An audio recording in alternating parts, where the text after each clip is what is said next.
If your mean time to WTF for a security alert is more than a minute, it's time to look at Lacework.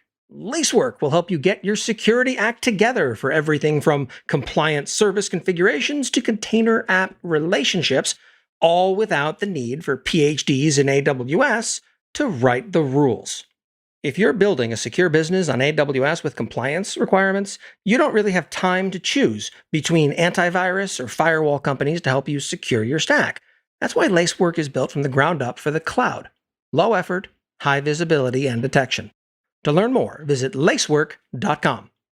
Hello, and welcome to the AWS Morning Brief, Fridays from the Field. I'm Jesse DeRose. I'm Amy Negrette. And I'm Tim Banks. This is the podcast within a podcast where we talk about all the ways we've seen AWS used and abused in the wild, with a healthy dose of complaining about AWS for good measure. Today, we're actually going to talk about a very specific listener question that we didn't get to last week, but really we had so many thoughts on this topic that we wanted to break it out into its own episode. So today we're going to be talking about tagging and the importance of tagging and how tagging can be used. And when I say tagging specifically, we're talking about user-defined cost allocation tags. The original question that I'll read off was from Aaron.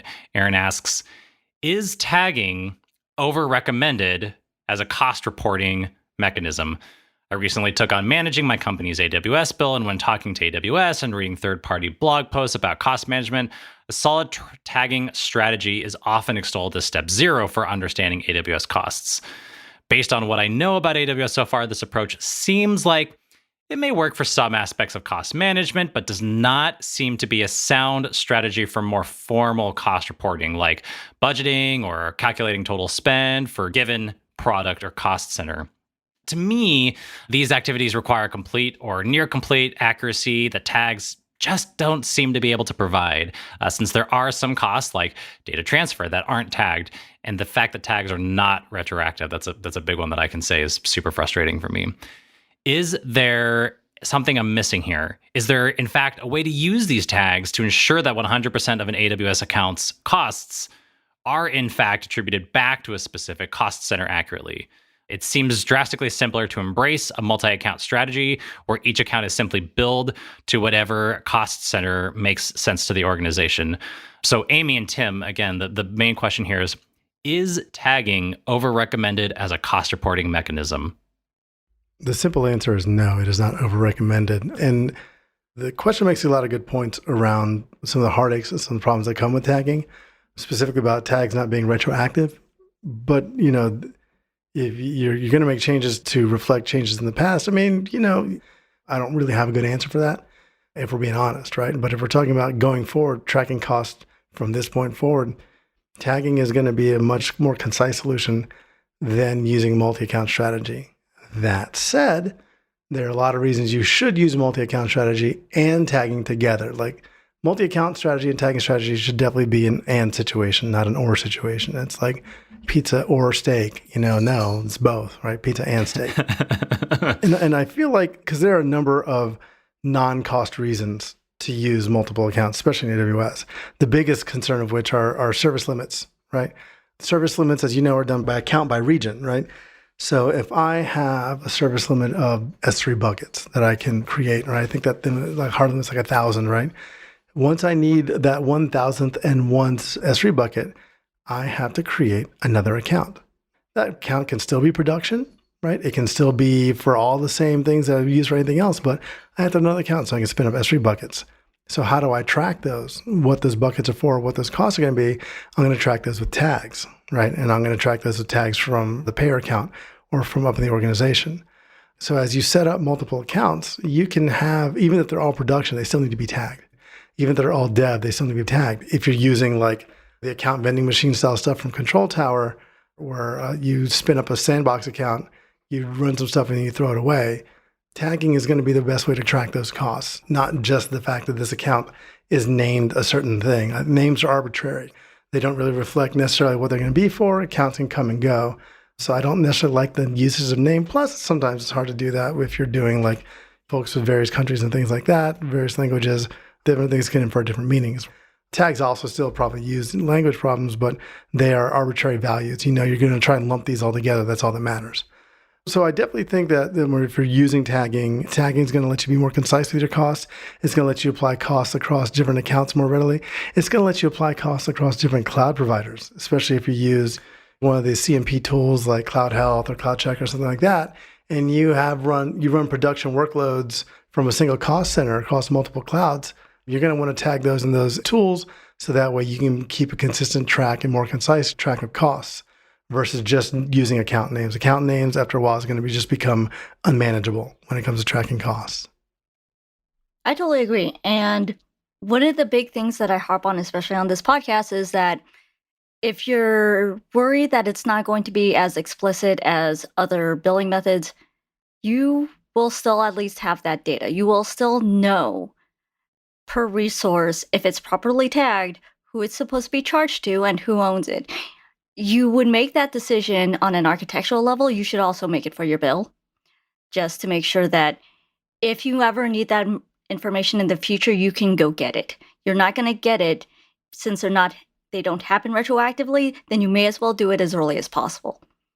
Yeah, it's super frustrating that a lot of this information is not available retroactively. And while I understand the technical limitations to that, I can't harp enough why starting to tag resources early is super, super critical to understanding that spend and using that tagging setup, that tagging policy to better understand your spend in a number of different ways.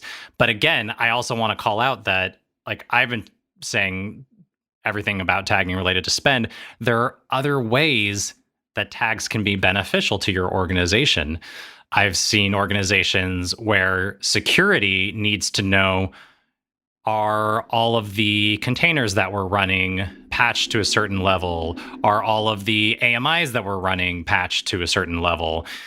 Tags can do that. Tags can help you understand what resources are using a certain AMI version or a certain container version or other security pieces that are important for security to know and be able to understand that all of these resources are patched to the latest available version of whatever we're looking at. One of the things that we talk about a lot in this podcast is having conversations with other teams, because I feel like cloud cost management is not just an engineering responsibility. It's a responsibility of finance and product and security and IT, because there's all sorts of different groups that may ultimately be using the cloud. And like that's kind of important for everybody to be on the same page in terms of how you're using the cloud. And so it's not just about tagging so you can know the cost of something, but tagging so that you can know all these other important things like security, like product details, like maybe IT details, all these other different use cases for different departments that are also involved in cloud usage.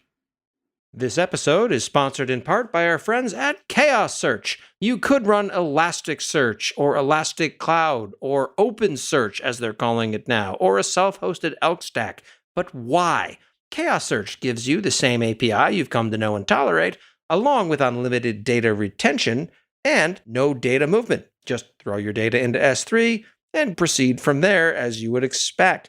This is great for IT operations folks, for app performance monitoring, cybersecurity. If you're using Elasticsearch, consider not running Elasticsearch. They're also available now in the AWS Marketplace if you'd prefer not to go direct and have half of whatever you pay them count toward your EDP commitment. Discover what companies like HubSpot, Klarna, Equifax, Armor Security, and Blackboard already have. To learn more, visit chaossearch.io and tell them I sent you, just so you can see them facepalm yet again. Yeah, I think there's this idea that comes, I think, from kind of very legacy kind of data center operations where you're going to use an account name to kind of specify what it does and what it comes from, in the same way that you would use like a host naming scheme to define like what a computer is and what it does and things like that. And I think that can be practical, but sometimes it's often short-sighted, especially as an organization grows and you create more accounts and you bubble up other accounts and other accounts. Comes time to sign an EDP and you need to have a master payer account. you acquire some other accounts and things like that. And then all of a sudden, whatever naming scheme that they used is now integrated into what your naming scheme is. And it becomes maybe unmanageable. So I've always preferred to have account names. I mean, if you need to have it specified, understand it's going to just be for humans to really quick find it. But I'm just as content to have an account name be a UUID, right? And then have some other kind of method for looking up what it does, or assigning billing to it. Because in the end, like I said, I prefer to use tagged resources to define what they are and where they go. There are obviously going to be exceptions made for things that are like dev test, UAT or something like that, where service limits are different. But, we're still talking about changes on an account. And then, you make the changes on the account as you need. And then if it's for production, then obviously those accounts can be tagged as production. They don't have to necessarily be named production. Right. And I think security boundaries and resource permissions aside, if you're just looking at trying to track cost to a resource, an account ID is really just one piece of information, as opposed to tags where you can just overload it with as much information as you need. Absolutely. Now, one other thing that I do want to talk about is we're talking about a lot of good use cases for tags. We should also talk about some of the not so good use cases for tags, or some of the not so great best practices for tags that we have seen. Amy, I know specifically you had some examples that you wanted to talk about. Yes. So this comes from having to do data normalization back in the day. First thing you never want to do when developing your tag strategy is you want to just determine things like casing or whether or not you're allowed to use spaces, because I've seen in different places, not just on resource tagging, but also the way information is meta-keyed, where they have their key name identical to a completely different key name. Like you have product owner, except product owner is capitalized in one instance and not capitalized in another instance. And these are considered to be different things within the system. Whether or not that's your intention, they will show up as different things on some visualizations. On other visualizations, they will get normalized and turned into the same thing.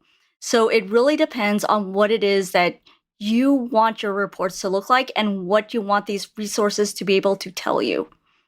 Yeah, it's a really great point. That one of the things that we haven't potentially touched on for this episode and is covered in a number of other podcast episodes and blog posts in general is a good tagging strategy is equally as important as tagging coverage.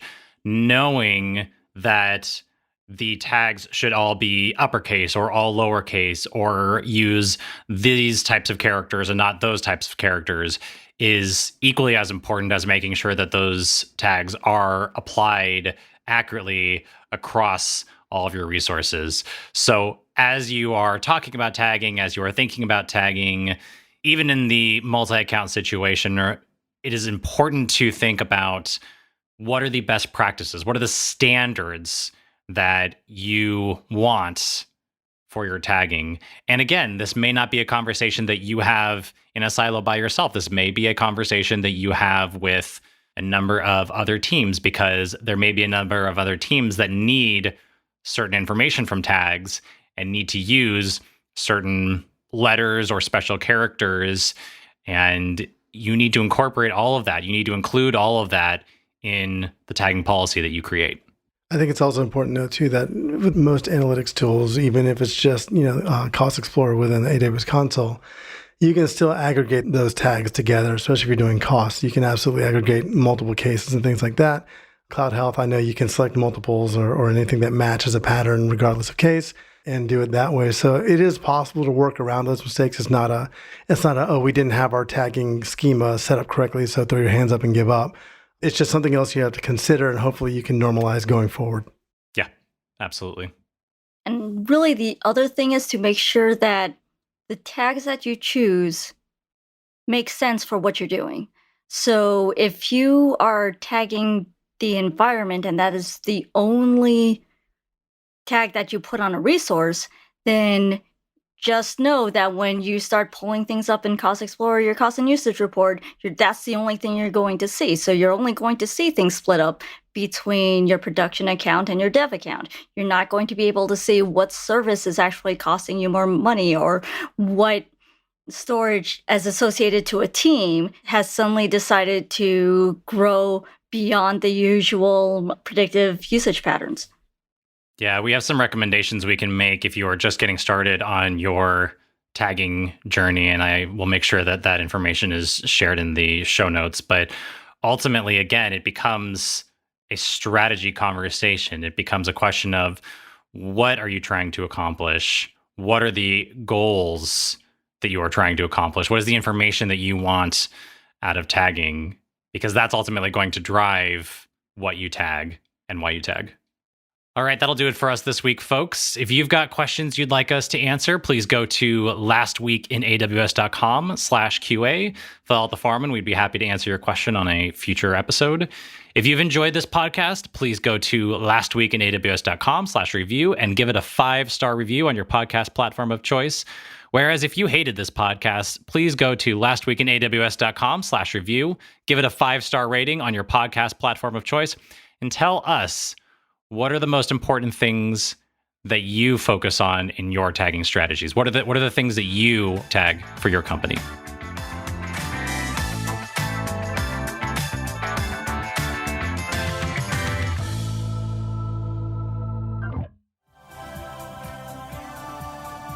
This has been a Humble Pod production. Stay humble.